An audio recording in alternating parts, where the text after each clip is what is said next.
Selamat siang. Hari ini, Assalamualaikum warahmatullahi wabarakatuh. Selamat siang. Hari ini mata kuliah Technopreneurship pertemuan keempat. Materi hari ini ngebahas tentang analisis fundamental summary. Analisis fundamental summary itu analisis fundamental itu adalah isi sebuah perusahaan yang dimana digunakan digunakan jangka panjang untuk sebuah investasi. Ada yang kenal dengan yang Warren Buffett? Resiko datang dari ketidaktahuan tentang apa yang tidak kita lakukan. Dimana beliau ini mungkin untuk orang yang sering main saham, yang bergerak di pasar modal, pasti kenal dengan beliau, pasti tidak asing dengan yang namanya Warren Buffett, di mana dia merupakan orang terkaya nomor 4 di dunia yang keuntungannya itu nggak jauh yang namanya dari investasi saham. Become a smart investor. Ada high return sama high risks. Di mana high return ini, high risks ini dia di dalam dunia saham itu banyak yang namanya kejutan, di mana setiap orang bisa menghasilkan uang dengan cepat, tiba-tiba bisa hancur dalam 1 minggu, bisa kaya mendadak dalam waktu satu minggu.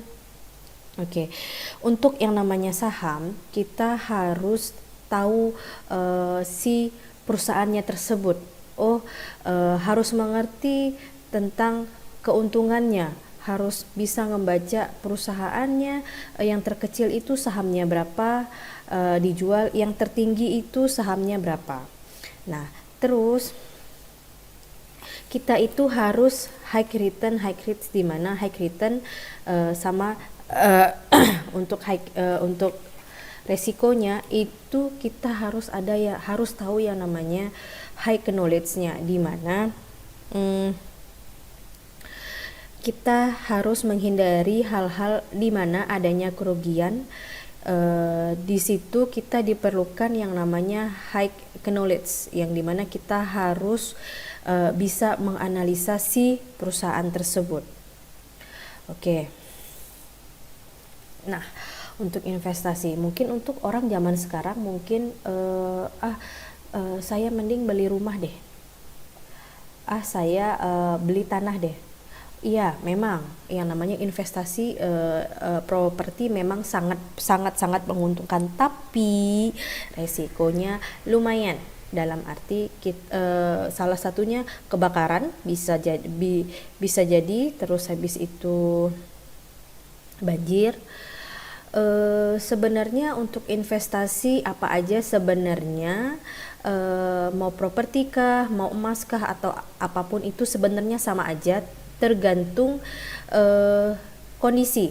Kadang ketika kita lagi ada butuh uang banget, saya lagi butuh uang nih, pengen uangnya itu segera. Nah, dengan cara apa? Salah satunya kita dengan cara saham. Kalaupun kita misalnya ada investasi properti seperti rumah, itu biasanya untuk jualnya aja kadang-kadang butuh waktunya lama banget, nggak bisa cepet. Kalaupun kita misalnya butuhnya cepet pun, ketika kita ada yang nawarin harga rumahnya itu pun kadang-kadang biasanya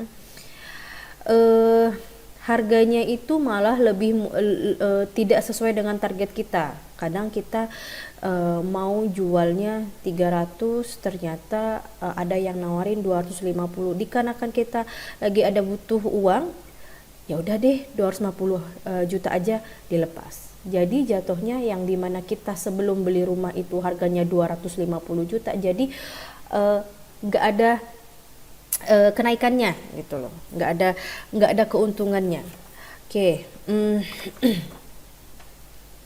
Untuk emas, kayak termasuk perhiasan, sebenarnya satu sih rawannya kadang sering dicuri, kita sering kemalingan.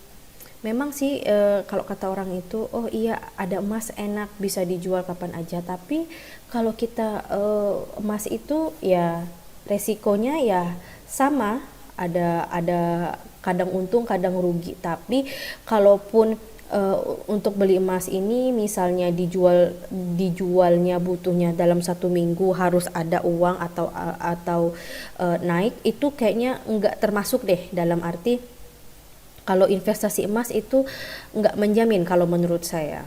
Ya salah satunya ya eh, rawan sih untuk kemalingan. Oke. Nah, barang-barang antik. Kadang barang-barang antik kayak lukisan atau apa itu kadang-kadang ya hampir sama kayak model apa namanya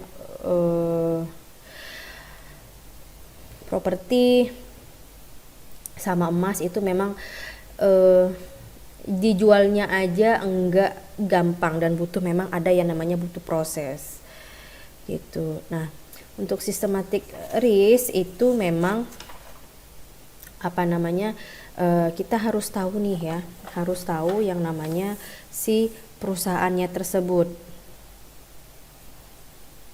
Oke, untuk systematic risk sama unsystematic risk. Oke. Di systematic risk itu di dalam pasar modal itu sangat dipengaruhi yang namanya suku bunga bank. Oke. Terus habis itu resiko pasar sama faktor inflasi. Nah, kalau di unsystematic risk itu resiko bisnisnya, resiko finansialnya, terus operasional risknya. Ya memang kadang yang namanya unsystematic risk ini salah satu ya demo, karyawan demo, kadang ya apa namanya hal-hal yang unsystematic risk ini yang banyak yang namanya menimbulkan kerugian. Oke. Nih, untuk resiko likuiditas, salah satunya harus tahu produknya apa, harganya berapa, lokasinya di mana, dan pelayanannya, servisnya. Oke, untuk resiko likuiditas, ketika kita ingin menanamkan saham di suatu perusahaan, harus lihat dulu si perusahaannya ini yang dijual produknya apa aja, harganya berapa, ya. Karena semakin banyak produk yang dijual artinya semakin banyak semakin tinggi juga, semakin banyak juga orang minat untuk menanam modal di perusahaannya tersebut, ya. Oke, nah ini kenali yang namanya resikonya, ya. Nggak ada dividen. Nah, salah satunya tidak ada dividennya, ya. Terus habis itu capital loss. Jadi semacam kayak beli saham 300, terus habis itu bulan depan dijual lagi harganya 150. Jadi istilahnya keuntungan itu enggak ada, yang kita investasiin juga di sahamnya juga harganya juga merosot, jadi keuntungannya pun enggak ada. Terus habis itu perusahaannya bangkrut, otomatis sahamnya juga anjlok, ya. Nah, kadang ada perusahaan yang model seperti ini tuh kadang kita juga mau naruh sesuatu, mau naruh untuk investasi saham itu juga kadang kita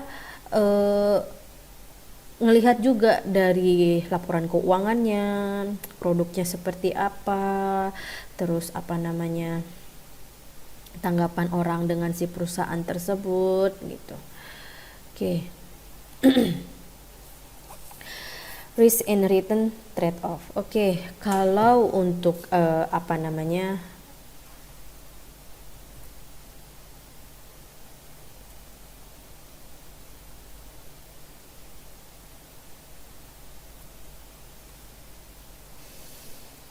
Kalau untuk risk return trade off, dia memang harus tahu yang namanya capital gain-nya, ya. Capital gain-nya itu kita kalau gini, kalau kita mau beli sesuatu itu kalau dilihat-lihat resikonya terus nggak akan habis-habis terus gitu. Kita harus ngelihatin perkembangan ke depan seperti apa, ya. Salah satunya tadi itu yang namanya capital gain-nya, ya.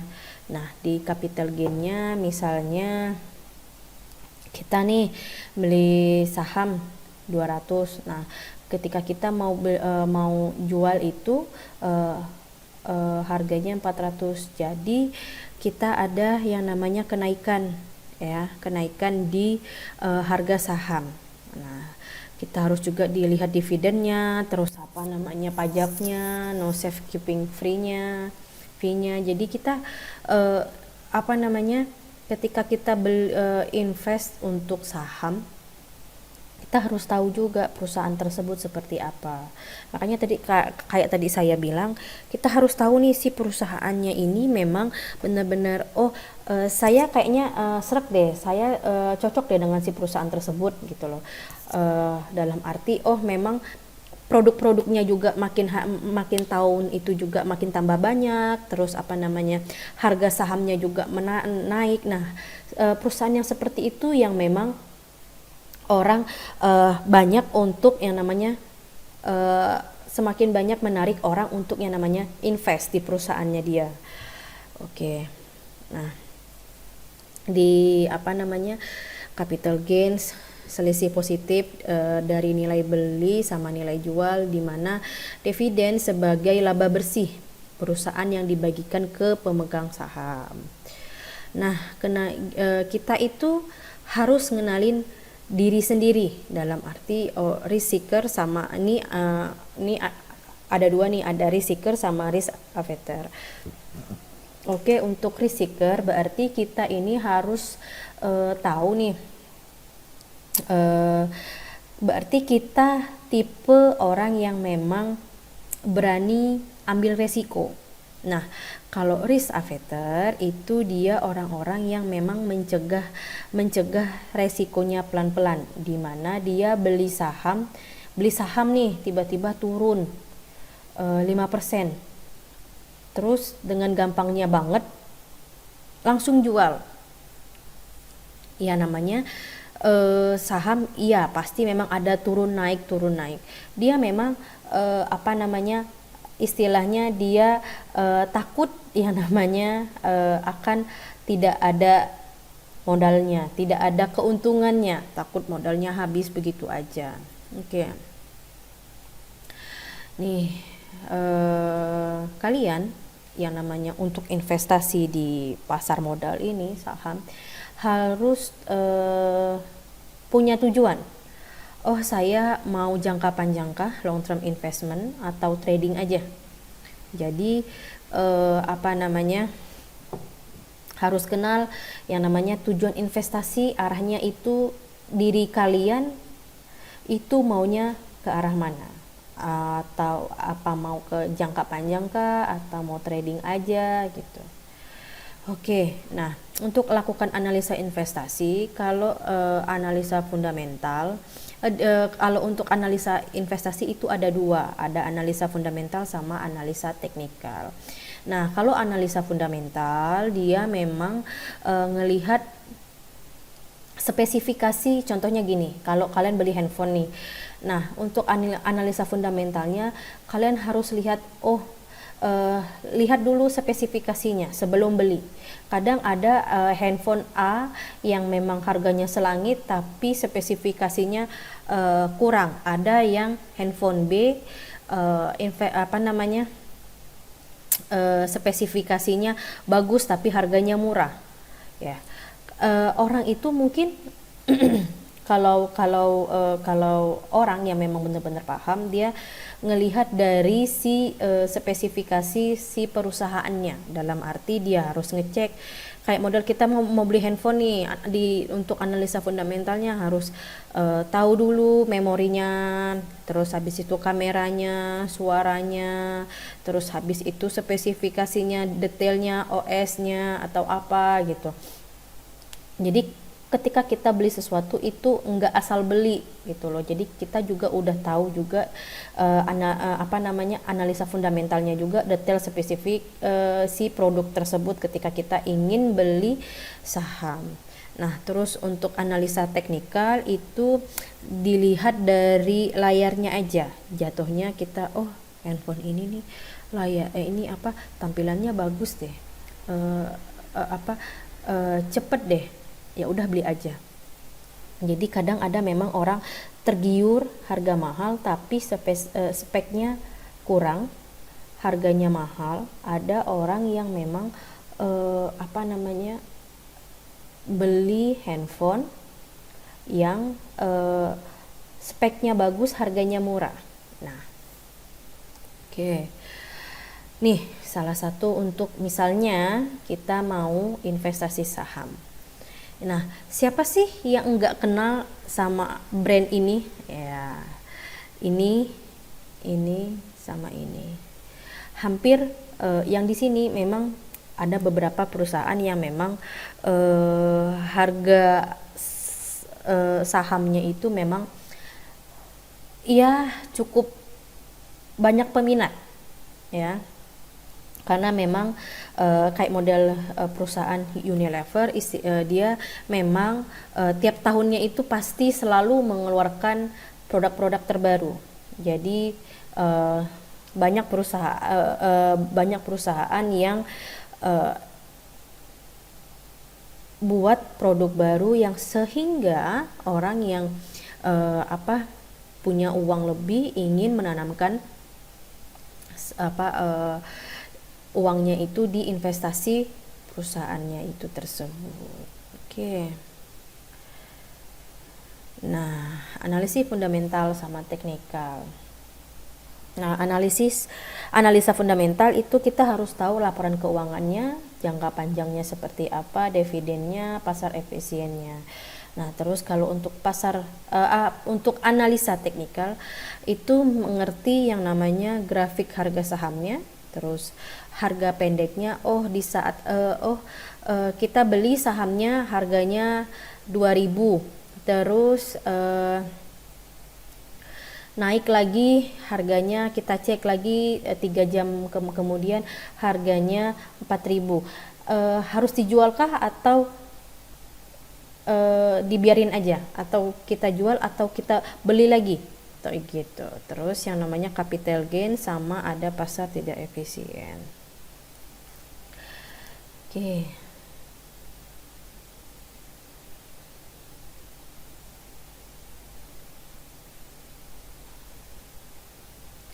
Nah, kita harus ngerti juga nih pendapatan usaha itu gimana sih, harusnya tuh numbuh terus, grafiknya tuh harus naik gitu. Terus keuntungannya, dividensnya. Nah, untuk mengukur kinerja keuangan itu rasio-rasio keuangan, profitability-nya pakai NPM, ROA, ROE, terus liquidity, current ratio, leverage-nya DER, price-nya PR sama PBF. Nah, contohnya gini, profitability ratio. Nih, ada perusahaan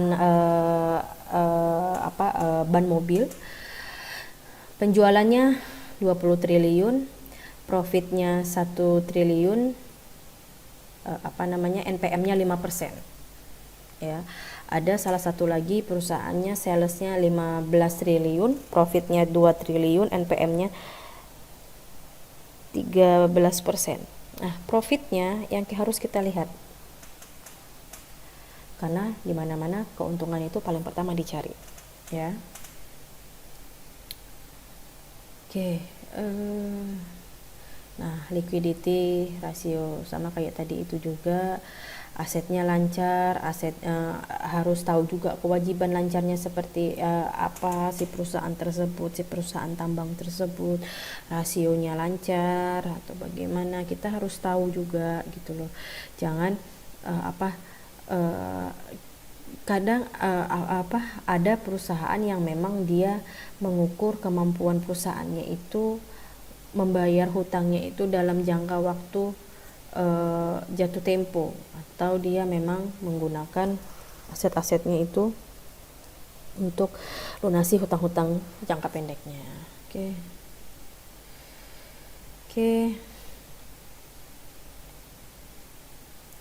Nah, kayak gini nih.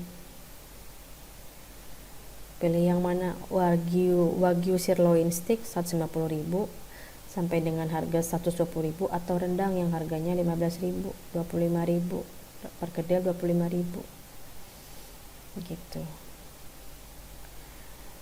Nah,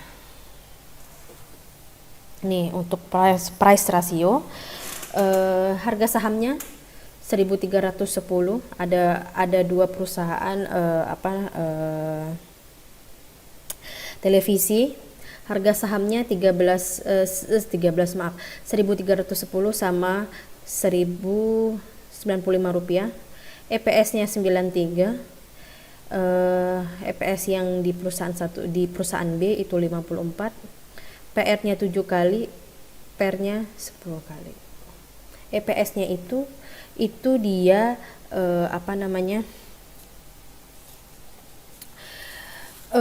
melihat yang namanya harus milih yang namanya secara fundamental gitu. Dia harus ngecek dari harga tertinggi sahamnya ya.